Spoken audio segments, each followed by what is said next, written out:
बिस्मिल्लाहिर्रहमानिर्रहीम। अस्सलामु अलैकुम वरहमतुल्लाहि वबरकातुहू। हमदम टीवी की मुअज़्ज़ज़ दोस्तों, मैं हूं आपका मिज़बान शफ़ीउल्लाह और आप देख रहे हैं हमदम टीवी। आज एक अजीबो-गरीब कहानी लेकर आपकी खिदमत में हाजिर हूं।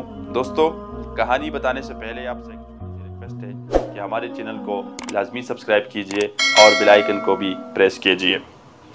तारीख़ की किताबों में एक वाक़या का जिक्र मिलती है जो आज आपके गोश गुजार करने की कोशिश करूँगा।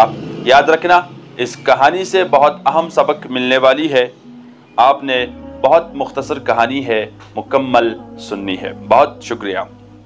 एक आदमी था जिनके पास किसी चीज़ की कमी नहीं थी।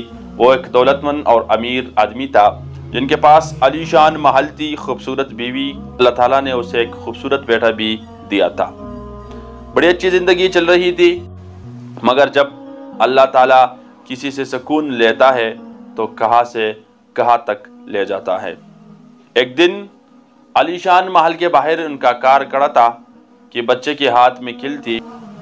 उसने किल के साथ कार पर एक लकीर खींची और वालिद साहब ने जब कार को देखा कि उस बच्चे ने किल के साथ उस पर एक लकीर खींची है तो उसको बड़ा गुस्सा आया और इस किल को उस बच्चे के हाथ में ठोक दी।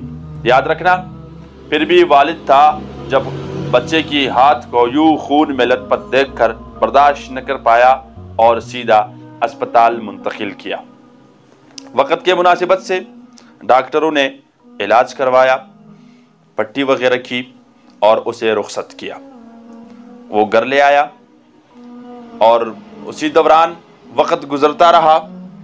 बच्चे की हाथ की जो हालत थी वो दिन ब दिन नाजुक होती चली जा रही थी। वो उसी दौरान आता जाता था अस्पताल और बच्चे की इलाज किया जाता था, मगर खुदा को कुछ और मंजूर था। बच्चे की जो हालत थी वो दिन ब दिन ख़राब होती चली आ रही थी और हाथ की हालत भी ख़राब थी, नाजुक थी और बिलाखिर, मैं कहानी मुख्तसर करूँगा, बिलाखिर वो हाथ जो थी वो कैंसर जैसे मरज़ में मुब्तला हो गई। जब आखिरी बार अस्पताल पहुंचाया, डॉक्टरों ने मशवरा दिया कि अब तो बच्चे की जो हाथ है वो कैंसर में है, लिहाजा हाथ जो है वो काटना पड़ेगा।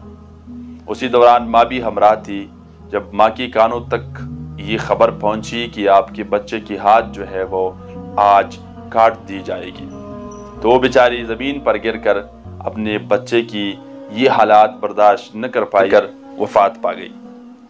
याद रखना, जब वालिद साहब ने यूँ हालात देखकर बीवी चली गई और बच्चे की हाथ जो है वो अब काट दी जाएगी, तो वो उसी दौरान पागल बन गया। उसको अस्पताल की इंतज़ामिया ने पागल खाने मुंतकिल करवाया। कहानी से ये सबक मिलता है कि याद रखना, मैंने आपको फिर पहले ही कहा था कि जब भी आप अल्लाह ताला से दुआ मांगते हैं तो माल और दौलत, ये दुनिया की ज़ेब व ज़ीनत, ये आर्जी चीज़ें हैं, इनकी दुआ मत मांगो। इनकी लालच में और इनकी मोहब्बत में धोखा मत खाओ। अल्लाह ताला से जब भी दुआ मांगते हो तो सुकून की दुआ मान लीजिए, सुकून मान लीजिए अल्लाह ताला से। जब आपकी ज़िंदगी में सुकून आती है तो याद रखना, आपके पास बेशक माल और दौलत कम हो, आप बेशक गरीब हो, लेकिन आप सबसे अमीर इस बात पे हो कि आपके पास सुकून जैसे अजीम नियामत है। सुकून दरअसल एक बहुत बड़ी अजीम नियामत है।